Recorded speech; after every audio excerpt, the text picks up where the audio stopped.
Beggars are not choosers. जिसकी औकात है, जिसका वर्चस्व है, बात उसकी सुनी जाती है। ये दुनिया का दस्तूर है। ये आज आपने और हमने कोई नया रूल नहीं निकाला। पाकिस्तान की आज की डेट में औकात क्या। धमकी दी है अजीत दोवल ने पाकिस्तान को, उनके मुताबिक वार्निंग दी है, इंतबाह किया है पाकिस्तान को। सच्चाई तो ये है रोहित जी, 11 दिन ये लड़ाई नहीं लड़ सकते। कन्वेंशनल वॉरफेयर ये 11 दिन नहीं लड़ सकते। वो बाजवा हो, वो ISPR हो, वो कोई भी हो, औकात इनमें से किसी की नहीं बची। कब अमन होगा और कब जंग होगी, वी विल डिसाइड, हम ये फैसला करेंगे।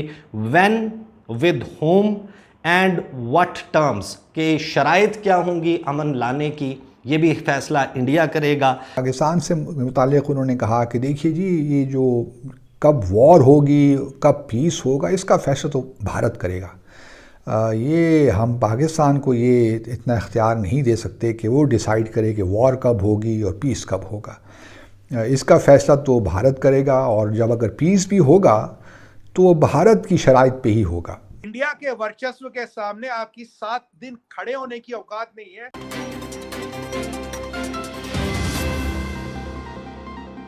नई हुकूमत के आने के बाद एक बड़ी शद्दोमद से कोशिश की जा रही है कि किसी तरह भारत को, इसराइल को, अमेरिका के इत्तेहादियों को खुश किया जाए।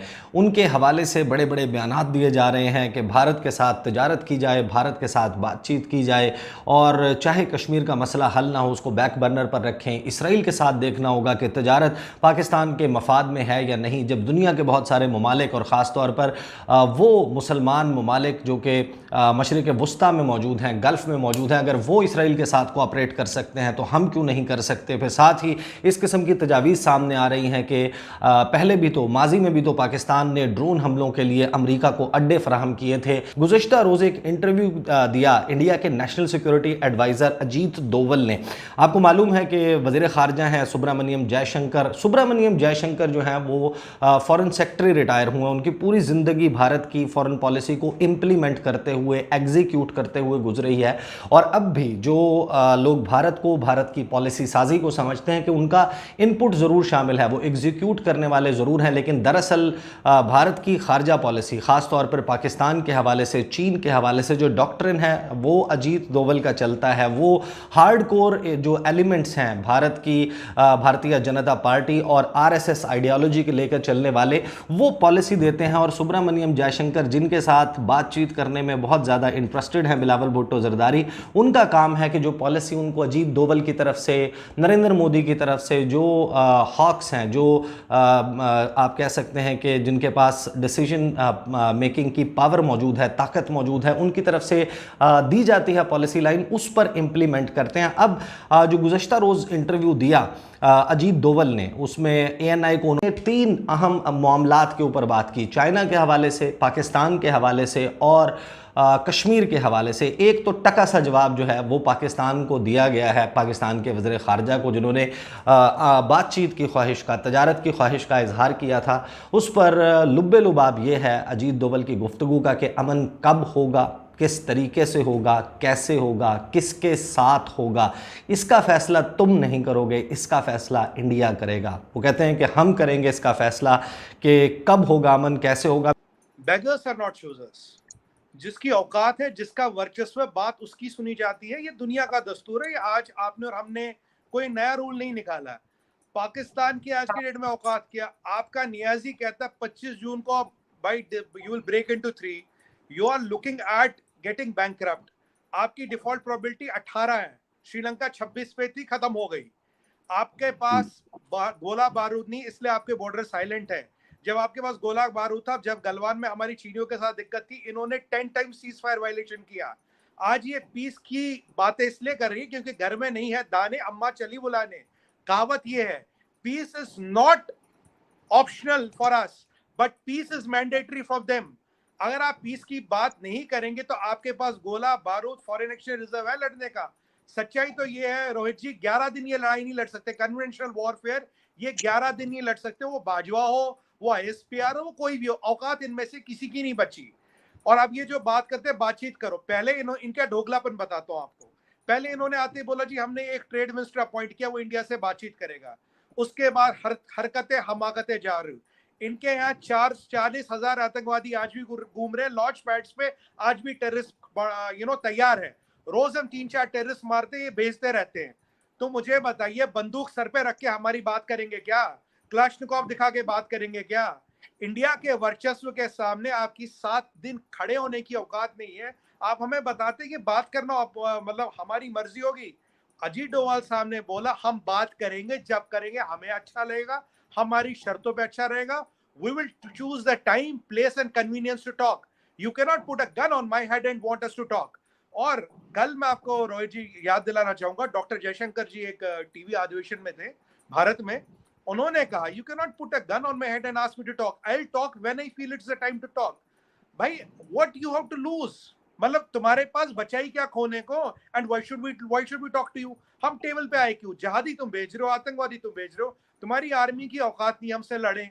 आईएसपीआर जो कर रहा है आज के डेट में भी पूरा एक्टिव कर रहे हो। कश्मीरी पंडित को तुम मार रहे हो, हिंदू को तुम मरवा रहे हो, बम रखवा रहे हो, आईडी मिल रही है, आरडीएक्स मिल रहा है, और इनके बंकरों में रोहित जी याद होगा आपको, Viagra, RDX, cocaine, abortion kits क्या नहीं मिलते। अफीम की तस्करी 200 किलो की, 200 करोड़ की अफीम एक बार में कोकेन पकड़ी गई इनसे।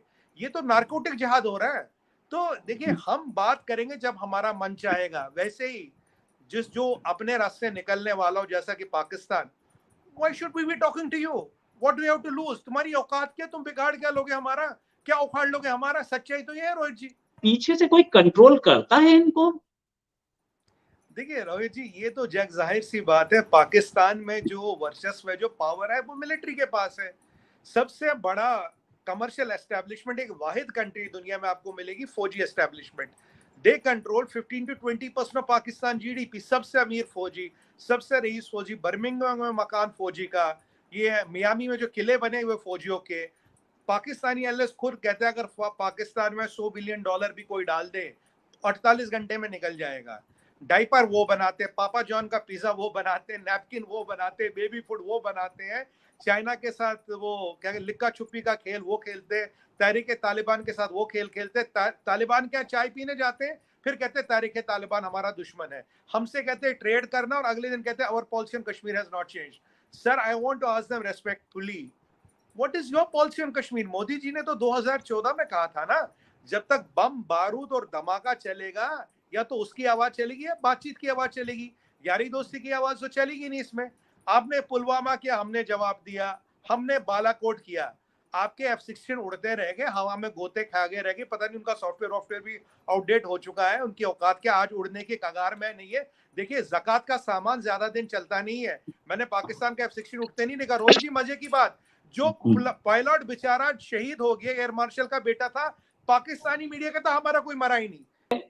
टर्की भले ही दोस्त है, अभी भी एक रिपोर्ट में आज ही पढ़ रहा था कि टर्की से चल रहा है पाकिस्तान का कश्मीर प्रोपेगेंडा, लेकिन टर्की सपोर्ट करने की पोजीशन में नहीं। टर्की खुद कहीं कटोरा लेके मांग रहा है, और उसको पाकिस्तान अपनी दोस्ती निभाते हुए ग्रे लिस्ट में भी ले गया। तो टर्की इस बुरी हालत में है, मलेशिया भाग गया। ये एनकैश किस पर कर रहे हैं? चाइना पर? देखिए, चाइना का मैं आपको बताऊं, मैं पाकिस्तान मीडिया पे भी उनको कई बार बोल चुका हूं। मैं कह रहा यार, दुनिया में which is the best deal, steel जिसे कहते हैं ना, steel of a deal. $65 billion में आपने देश बेच दिया। $65 बिलियन वो भी 10 साल में है, जिसे सीपेक कहते हैं। बनानी कंप्लीट नहीं हुआ, चाइनीज उनके ग्वादर में बैठे, चाइनीज उनके पूरे सीपेक में बैठे, चाइनीज वर्चस्व चल रहा है, 13 चाइना की कंपनियां वहां पावर बना रही, चाइनीज हर चीज में घुस रहे। इनफैक्ट चाइनीज तो ये भी कहते हैं रोहित जी, ग्वादर में हम 1 मिलियन चाइनीज बसाएंगे। कितनी लड़कियों की शादी इन्होंने चाइनीज दुल्हनों के साथ, चाइनीज दुल्हों के साथ कर ली। मैंने इनको यही बोला, मैं कहा यार चाइनीज दुल्हे जमाई तो बहुत ले, एक आध चाइनीज दुल्हन भी लाके बता दो। कह रहे नहीं, ये जो हमारे शादियों ने, ये हमारा कल्चरल टाइज है। मैंने कहा चलो चाइनीज जीजाजी तो बहुत आगे, एक चाइनीज बहू भी लाके बता दो। अगर कल्चरल टाइज है, 2 वे टाई होनी चाहिए, 1 वे का टाई कहाँ को चला रखा है। कह रहे नहीं, देखो हम जीजाजी में बिलीव करते हैं, दुल्हनों में हम बिलीव नहीं करते। ये तो इनकी औकात है। जब मुझे बहुत दुख होता है, जो देश अपनी बेटियों को चीनियों से नहीं बचा पाया, वो अपनी जमीन क्या बचाएगा। और ये जो इनको जुनून है ना कश्मीर का, उम्मा का, इस्लाम का और शरिया का, और ये जो फसाड लेके ये चल रहे हैं रोहित जी, यही इनके पतन का कारण है। अब भी संभल जाए, they have a chance. Otherwise उगर हमारे सामने है, तिब्बत हमारे सामने है, इनर मंगोलिया हमारे सामने, ईस्ट ताजिकिस्तान हमारे सामने है, 5वां नंबर पाकिस्तान का होगा। यही सच्चाई जिंदगी है सर।